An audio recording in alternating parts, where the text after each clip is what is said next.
Bonjour, je m'appelle Céline Pinault, je travaille actuellement en tant que technicienne maintenance et déploiement chez Inforsud Technologies depuis 4 ans.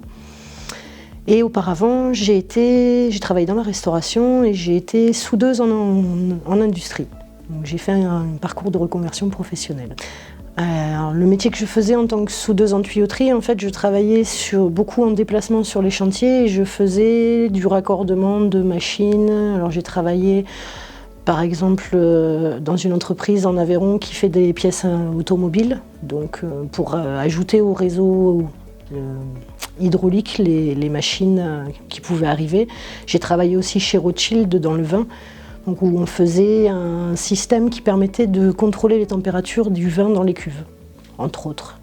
Alors j'ai fait ça pendant 8 ans, j'étais sur les chantiers, donc effectivement c'est vrai que c'est un métier très manuel puisqu'on porte tout à la main, donc les tuyaux, le poste à souder, les bouteilles de gaz, enfin tout le matériel qu'on peut avoir. C'est aussi un métier où on est souvent en hauteur, dans des positions pas possibles, en chaufferie par exemple. J'avais un avantage d'être petite parce que je rentrais dans les chaudières sans être pliée en 4, ce qui peut être pratique.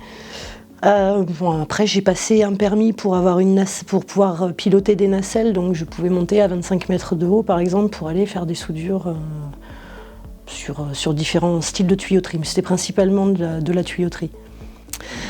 Alors la présence des femmes dans le métier de la soudure, c'est exceptionnel on va dire. Sur l'Aveyron à l'époque où je travaillais en industrie, on était 2 à faire ce métier-là. Alors j'ai arrêté ce métier, je savais que j'allais pas le faire toute ma vie justement à cause de ces problèmes de poids, etc. J'ai arrêté parce que j'ai eu une maladie professionnelle, j'ai une tendinite des 2 coudes. Donc j'ai dû arrêter ce métier et faire une reconversion professionnelle. Donc j'ai fait une formation en informatique. Donc j'ai passé un examen équivalent BTS, en technicien supérieur de support en informatique. Alors j'ai choisi l'informatique parce que je savais depuis longtemps en fait que je finirais sûrement ma carrière dans l'informatique. J'ai toujours adoré dépanner les ordinateurs de ma famille, de mes amis. Ça fait quelques années déjà que je fais ça et donc je savais qu'à terme après la soudure, c'était déjà mon projet de bifurquer sur le numérique pour des questions physiques parce que c'est beaucoup moins physique que ce que je pouvais faire avant et aussi pour des questions d'intérêt et de diversité des métiers qu'on peut faire dans le numérique. Alors, à l'heure actuelle, dans l'entreprise où je travaille, il y a quand même quelques femmes. Par service, on est 1 à 2 femmes par service. Alors moi, personnellement, dans mon service, on est 12. On est 2 maintenant. J'ai été toute seule pendant quelques années. Il faut savoir qu'en formation, j'étais la seule femme. Donc j'étais un ovni, oui, quelque part. Enfin, pour la plupart des gens, un ovni peut-être. Pour moi, non, puisque bon, étant donné que depuis des années, j'ai toujours été la seule femme à faire ce genre un métier vraiment d'homme. Dans le numérique, ça ne m'a pas vraiment choquée.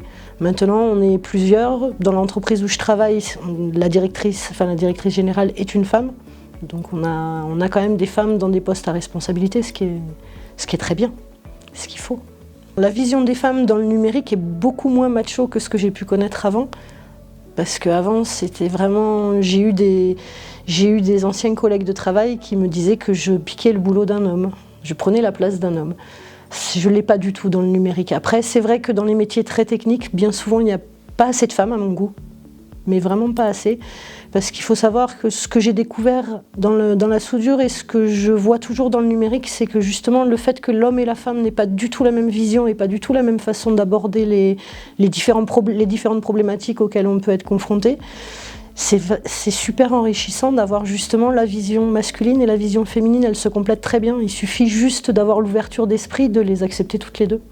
Elles ont chacune leurs valeurs différentes, certes, mais le mix des 2 est très bien. Ça permet souvent de trouver des nouvelles solutions ou des solutions dont on n'aurait pas forcément pensé au premier abord.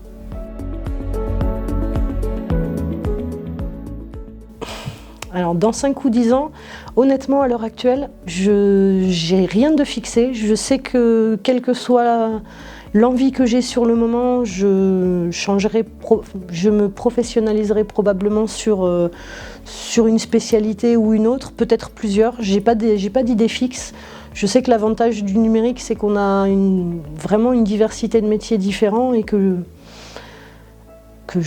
voilà, je sais que je serai toujours dans le numérique, ça c'est une certitude. Après, dans quel domaine, dans quelle spécialité, je pense que j'aurais sûrement fait un peu le tour de tout ce qui peut se faire. Diversité des métiers et complémentarité de la relation homme-femme au travail.